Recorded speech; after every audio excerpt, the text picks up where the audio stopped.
فأعوذ بالله من الشيطان الرجيم بسم الله الرحمن الرحيم يا أيها الذين آمنوا اتقوا الله وقولوا قولا سديدا يصلح لكم أعمالكم ويغفر لكم من ذنوبكم ومن يطع الله ورسوله فقد فاز فوزا عظيما. محترم سامعین اکرام، آج میں جس ٹاپک پر گفتگو کرنا چاہتا ہوں وہ ہے سچ اور جھوٹ کے متعلق. تو اللہ رب العالمین نے ہم تمام بنی آدم کو ہر وقت ہر لمحہ جھوٹ سے پرہیز کرنے اور سچ بولنے کا حکم دیا ہے. جیسا کہ اللہ رب العالمین اس آیت کریمہ میں صاف صاف اشارہ کر رہا ہے، یا ایھا الذین آمنوا اتقوا اللہ وقولوا قولا سدیدا یصلح لکم اعمالکم ویغفر لکم من ذنوبکم ومن یطع اللہ ورسولہ فقد فاز فوزا عظیما. اے ایمان والو، تم اللہ رب العالمین سے ڈرتے رہو اور بات چیت کو صاف سیدھی کیا کرو. اس سے اللہ رب العالمین تمہارے اعمال کو درست کر دے گا اور تمہارے گناہوں کو بھی معاف فرمائے گا.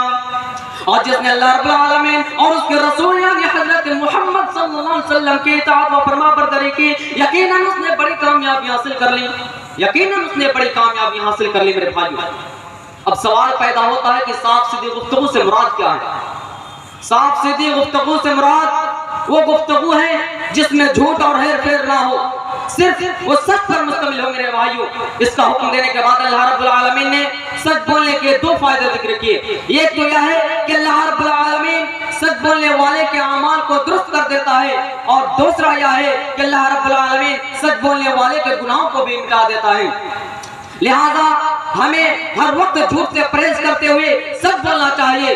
نیز اللہ رب العالمین نے ہم تمام بنی آدم کو، ہم بنی انسان کو ہر وقت ہر لمحہ سچ بولنے والوں میں سے شامل ہونے کا حکم دیا ہے. جیسا کہ اللہ رب العالمین قرآن کریم کے اندر سورہ توبہ آیت نمبر 119 کے اندر ایک نقشہ کھینچتے ہوئے فرماتا ہے، یا ایھا الذین آمنوا اتقوا اللہ وکونوا مع الصادقین. ایمان والو، تم اللہ رب العالمین سے ڈرتے رہو اور صاف سیدھی کرنے والوں میں سے شامل ہو جاؤ. یعنی جو بات سچ ہو اس میں شامل ہو جاؤ، سچ بولنے والوں کی جماعت میں داخل ہو جاؤ، ان کے ساتھ رہو. میرے بھائیو، اس کا حکم اللہ رب العالمین نے 3 صحابہ کرام رضی اللہ عنہ کے توبہ قبول کرنے کے بعد دیا، جو جنگ تبوک میں بے غیر عذر کے پیچھے رہ گئے تھے. اور جب رسول اکرم صلی اللہ علیہ وسلم اس جنگ سے واپس تشریف لائے تو انہوں نے جھوٹے عذر بیان کرنے کے بجائے سچ بولا اور اپنا گناہ کو قبول کر لیا. تو اللہ رب العالمین نے اس کے سچ بولنے کی وجہ سے ان کے توبہ کو قبول کر لی، اور اللہ تعالیٰ نے اس منافق کے جھوٹے عذر بیان کرنے والوں کو اس عذاب سے بچا لیا جو انہوں نے سچ بول کر اللہ تعالیٰ سے معافی مانگ لی. اللہ تعالیٰ نے منافقوں کو متعلق آیت نازل فرمائے، انہم رجس وماہم جہنم جزاء بما کانوا یکسبون. وہ ناپاک ان کے کرتوتوں کے بعد ان کا ٹھکانہ تو سکے. یہ تو حال ہے منافقوں اور جھوٹوں لوگوں کی. اب اللہ رب العالمین نے ہم تمام سچ بولنے والے کے لیے خوشخبری سنائی ہے، مغفرت اور اجر عظیم کا وعدہ فرمایا ہے. جیسا کہ اللہ رب العالمین قرآن کریم کے اندر فرماتا ہے، ان المسلمین والمسلمات والمؤمنین والمؤمنات والقانتین والقانتات والصادقین والصادقات والصابرین والصابرات والخاشعین والخاشعات والمتصدقین والمتصدقات والصائمین والصائمات والحافظین فروجهم والحافظات والذاکرین اللہ کثیرا والذاکرات اعد لهم مغفرۃ واجرا عظیما. بے شک مسلمان مرد اور مسلمان عورتیں، مومن مرد اور مومن عورتیں، فرما بردار کرنے والے مرد اور فرما برداری کرنے والی عورتیں، راز باز مرد اور راز باز عورتیں، عاجزی کرنے والے مرد اور عاجزی کرنے والی عورتیں، صبر کرنے والے مرد اور صبر کرنے والی عورتیں، صدقہ کرنے والے مرد اور صدقہ کرنے والی عورتیں، روزہ رکھنے والے مرد اور روزہ رکھنے والی عورتیں، اپنی شرمگاہ کی حفاظت کرنے والے مرد اور اپنی شرمگاہ کی حفاظت کرنے والی عورتیں، اللہ تعالیٰ کی بے کثرت سے ذکر کرنے والے مرد اور بے کثرت سے اللہ کے ذکر کرنے والی عورتیں، ان سب کے اللہ رب العالمین نے بخشش اور بڑا ثواب تیار کر رکھا ہے. یہی نہیں میرے بھائیوں، ان لوگوں کے لیے جنت کی بھی بشارت دی ہے، جیسا کہ اللہ رب العالمین قرآن کریم کے اندر فرماتا ہے قال اللہ هذا يوم ينفع الصادقین صدقهم لهم جنات تجری من تحتها الانہار خالدین فیہا ابدا رضی اللہ عنہم ورضوا عنہ ذلک الفوز العظیم۔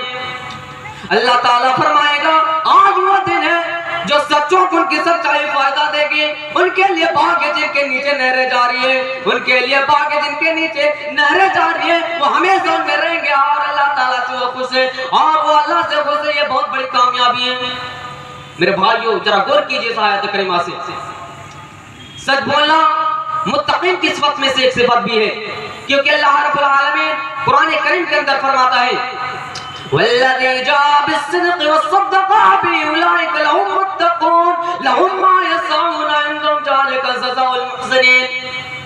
جو لوگ سچی بات لے کر آیا اور جس نے اس کی تصدیق کی وہی لوگ متقی ہیں اور نیکوکاروں کا یہ بدلہ ہے اور جو چاہے ان کے رب کے پاس موجود ہے۔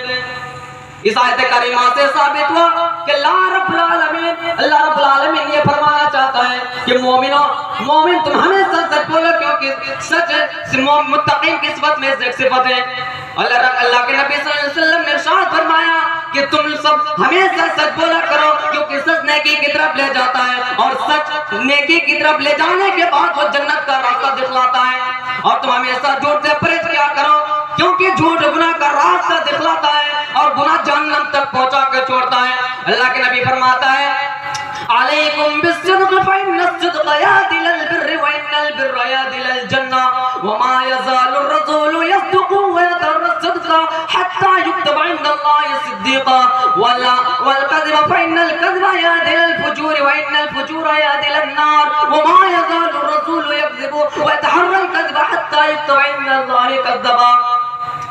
اے لوگوں تم ہمیشہ سچ بولا کرو، کیونکہ سچ نیکی کی طرف لے جاتا ہے اور نیکی جنت کی طرف راستہ دکھلاتا ہے۔ ایک شخص ہمیشہ سچ بولتا اور سچ کی تلاشی میں رہتا ہے تو اللہ تعالیٰ کی لکھ دیا جاتا ہے کہ یہ شخص فلانا شخص بہت زیادہ سچ بولنے والا ہے۔ اور تم ہمیشہ جھوٹ سے پرہیز کیا کرو، کیونکہ جھوٹ گناہ کی طرف لے جاتا ہے اور گناہ جہنم پہنچا کے چھوڑتا ہے۔ ایک شخص ہمیشہ جھوٹ بولتا ہے اور جھوٹی کی تلاشی میں رہتا ہے تو اللہ تعالیٰ کیا لکھ دیا جاتا ہے کہ شخص بہت زیادہ جھوٹ بولتا ہے۔ تمام انبیاء ہمیشہ سچ بولتے تھے، آج ہمیں بھی ضرورت ہے کہ ہم سچ بولیں۔ اور محمد صلی اللہ علیہ وسلم کے بارے میں دشمنوں نے بھی یہ گواہی دی ہے ما ضربنا علیک الا صدیقا، ہم نے آپ کو ہمیشہ سچ بولتے ہوئے ہی پایا ہے، آپ کو ہم نے کبھی جھوٹ بولتے ہوئے نہیں پایا ہے۔ اور نبی کریم صلی اللہ علیہ وسلم نے ارشاد فرمایا تم مجھے 6 باتوں کی ضمانت دے دو میں تمہیں جنت کا ضمانت دیتا ہوں۔ جب بات کرو تو سچ بولو، وعدہ کرو تو پورا کرو، جب امانت سونپی جائے تو اس میں خیانت نہ کرو، اپنی نظریں جھکا کر چلو، اپنے شرمگاہ کی حفاظت کرو تو میں تمہیں جنت کا ضمانت دیتا ہوں۔ اب جو شخص جنت نہ جانے کا خواہش مند ہے تو اسے ہمیشہ سچ بولنا چاہیے، کیونکہ سچ نیکی کی طرف لے جاتا ہے اور سچ جنت کا راستہ دکھلاتا ہے۔ اور میرے بھائیو ذرا سن لیجئے کہ جھوٹ بولنا یہ منافق کی بھی نشانی ہے، جیسا کہ اللہ کے رسول صلی اللہ علیہ وسلم نے ارشاد فرمایا اے لوگوں تم جھوٹ نہ بولا کرو، کیونکہ جھوٹ گناہ کی یہ منافق کی نشانیوں میں سے ایک نشانی ہے۔ جیسا کہ اللہ کے رسول نے فرمایا منافق کی 3 نشانی ہے، جب وہ بات کرتا ہے تو جھوٹ بولتا ہے، اور جب وہ وعدہ کرتا ہے تو اس میں خلاف کرتا ہے، اور جب اسے امانت سونپی جائے تو وہ اس میں خیانت کرتے ہیں۔ اور رسول اکرم صلی اللہ علیہ وسلم نے ارشاد فرمایا کہ جب جس کے اندر 4 نشانی پائے جائے وہ پکا منافق ہے، اور جب وہ بات کرتا ہے تو جھوٹ کہتا ہے، جب وعدہ کرتا ہے تو اس کے خلاف ورزی کرتا ہے، جب اسے امانت سونپی جائے تو اس میں خیانت کرتے ہیں۔ اور چوتھی بات یہ ہے کہ جب وہ بات کرتے ہیں یا جھگڑا کرتے ہیں تب گالی گلوچ پر اتر آتے ہیں۔ یہ ہر مسلمان کے اندر آج پائے جانے والی بیماری ہے۔ ہر مسلمان جب جھگڑا کرتے ہیں تو گالی گلوچ پر اتر آتے ہیں، اور یہ منافق کی پکا نشانی ہے۔ جس کے اندر یہ 4 نشانی پائے جائے وہ منافق ہے میرے بھائیوں۔